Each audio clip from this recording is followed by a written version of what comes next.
flag of the United States of America and to the republic for which it stands, one nation, under God, indivisible, with liberty and justice for all.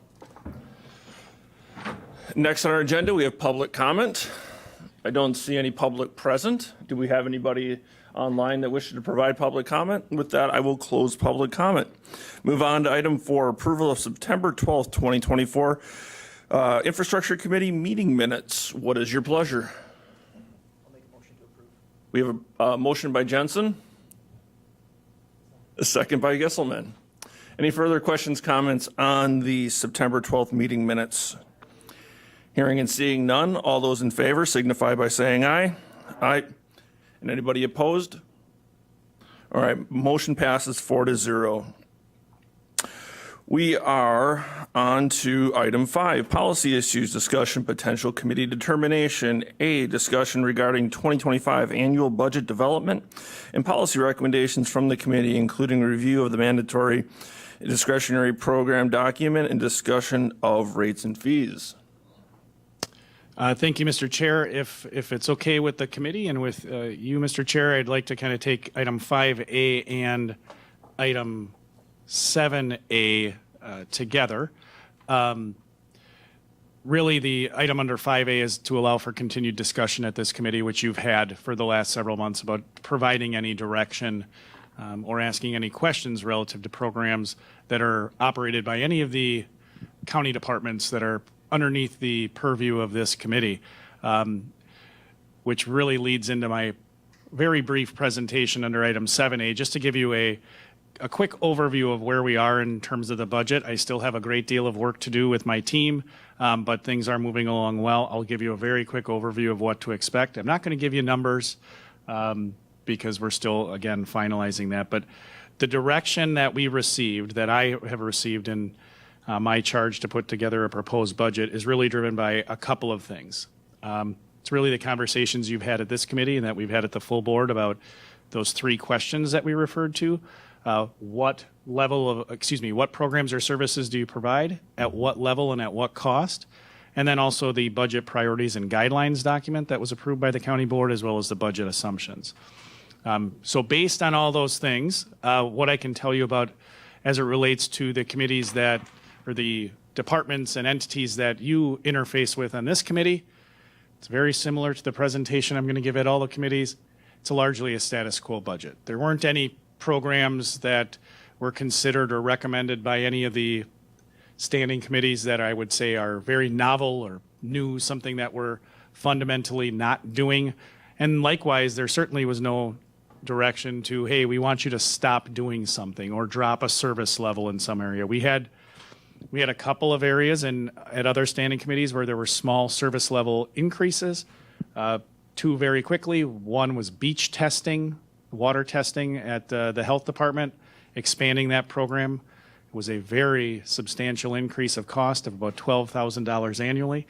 And then you're watching online, that was an attempt at humor.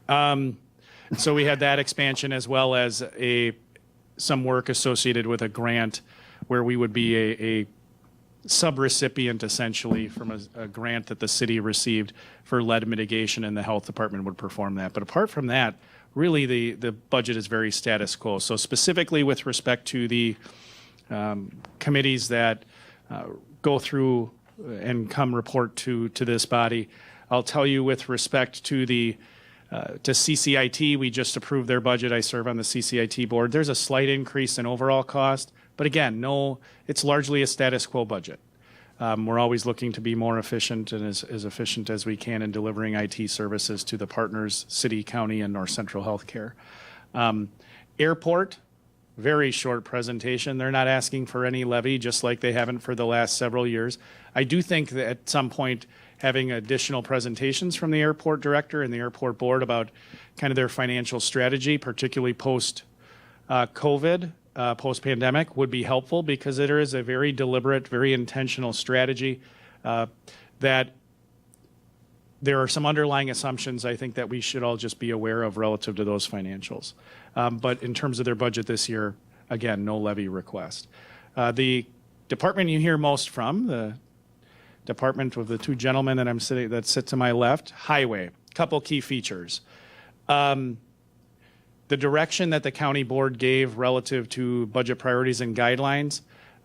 One other piece that you gave direction a number of years ago was really the idea that, one, we want to maintain a PACER rating of 7, so maintain our highway maintenance program. And two, relative to capital improvement, we need to make sure that the direction that the county staff were given is don't delay routine and end-of-life maintenance if at all possible. So fund those things. The last piece is minimize the use of reserves. Well, I'm happy to report I think we did well with respect to the paving program. Jim and his team have leveraged a lot of outside funds, and we are highlighting that in the budget this year. We are maintaining our target in terms of roadway miles. That said, we did, to do that, along with maintaining our rolling stock policy that was recently updated by the board, where you did what needed to be done, which was give direction to increase spending, but we need to find money for that. So we did increase our spend on rolling stock. We're having to dip into highway reserves a little bit, which is not unusual. We've done that the last several years. So from a highway perspective, again, largely status quo. Just a couple of key features are we are following through on the board direction to make sure that we fund the rolling stock program and that we keep our highway maintenance at a place where we're going to be able to maintain that overall highway system.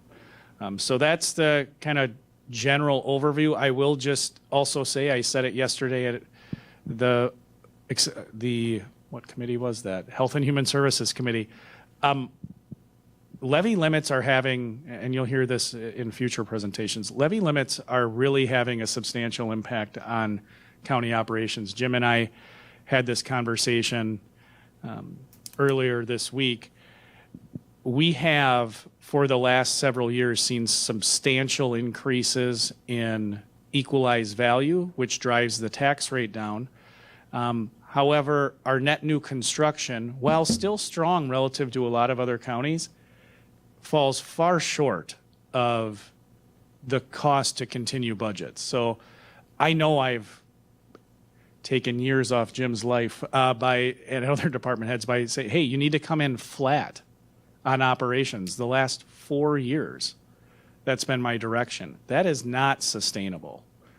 Our cost just for wages, I mean, there is not enough new money coming through net new construction, and even though shared revenue was helpful, it is not sustainable.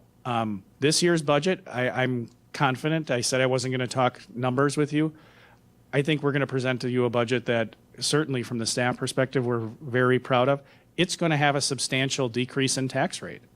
The tax rate is going to drop at least 15 cents. I'm highly confident of that. But that does have a long-term impact on the county's ability, just like any other municipality, but particularly counties with our limited revenue options. That is not sustainable. And particularly for Marathon County and particularly for the highway department, we have a large, when you look at our capital expenditures, I've included a chart on inflation in the budget the last 2 years. The cost of net new construction doesn't keep up with inflation. And equalized value drives down the rate based on real estate inflation. So there's, or I should say property values. So there are just a couple of fundamental ways that Wisconsin governments are funded, particularly counties are funded, that pose challenges. Those challenges aren't going away, but again, in this year's budget, I think what you'll see, what you'll receive is a budget that largely, it is essentially status quo. It works within our means in terms of what we're able to do. And it does, I think for the taxpayer, it's going to be a significant rate reduction, very similar to last year. But we do need to give some strong long-term strategy to how do we continue to fund projects. We have a healthy capital improvement rollover this year, which was very helpful. But there are projects that this committee is well aware of, including the relocation of the highway department where some long-term planning is needed. So that's my relatively quick budget update. If you have any questions relative to that, I'd be happy to try to answer them. But if you're hoping for something new and exciting in the budget, I'm sorry, I will disappoint. Does anybody have any questions for Administrator Leonard? Hearing and seeing none, we thank you for that update on the budget, and we'll proceed with our agenda. Item number 6, it doesn't look like we have any items under operational functions required by statutes, ordinance, resolution, or policy. So we've covered 7A. With that previous discussion at 5A, we'll move on to 7B, discussion among supervisors regarding the takeaways from attending the Wisconsin Counties Association Annual Conference. 1, were there any interesting opportunities you believe we should investigate further? I guess I'll start with anybody at Wisconsin Counties Association Annual Conference. Okay, we have Administrator Leonard. Well, it's not going to be much of a discussion if it's the rest of us. I attended. I think there were a lot of presentations that were interesting. There was some were discussed yesterday at the Health and Human Services meeting. I had the pleasure of actually moderating a riveting conversation about Department of Transportation funding. In all honesty, I think the takeaway that I had from that presentation, and I was speaking with Jim about it, actually texting him during the conference to make sure I was moderating that session appropriately. But, you know, we've done very well compared to other counties. Jim and his team about having shovel-ready projects to be able to make application for outside funding. I know Jim has joked with this committee and at the Towns Association frequently that if the state is going to agree to do an 80-10 or an 80-20 split or a 90-10 split on a project, we're going to show up with a whole lot of projects to allow them to help us with. And I think we've done very well, again, compared to our peers. So that was one takeaway there. The other things that I think were talked about significantly at the conference were the challenges relating to the changing demographics of the state of Wisconsin, particularly in our region and north. The declining overall proportion, I would say, of working age, the working age population, and some other things that are directly related to that, challenges related to childcare, challenges related to housing, challenges related to elder care facilities. Those were all very interesting presentations, and there are some interesting things that other counties are doing. I attended with Supervisor Marash a housing presentation where my colleague from Bayfield County and a presenter from UW Extension provided some pretty interesting approaches. Where again, Marathon County, I think, can learn from those and lean in a bit more is, again, the decision for the board as to whether or not you want to do that. You've done a lot, actually, in the last couple of years about looking at property that the county can potentially divest, but those were just a couple of areas where there was a lot of interest, my judgment, a lot of interest from counties on those topics. But I'd certainly defer to Supervisor Robinson. We attended a presentation by the Department of Revenue as well, which was interesting. I would say I shared this with Jerry and the CCIT board at our recent meeting, looking for those opportunities for governmental consolidation through the Wisconsin Innovation Fund, the Innovation Grant Program that hopefully the administrative regulations come out by the end of this month or next month. Looking for those opportunities. Marathon County has already done a lot of that. You think about city-county information technology is particularly what they're looking for. Our agreements with local law enforcement, our Rib Mountain contract, it would be something that would align well with that.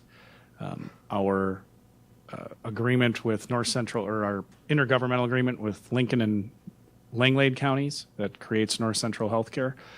So we have a long history of that, and there will be money on the table with that program. So a lot of opportunities.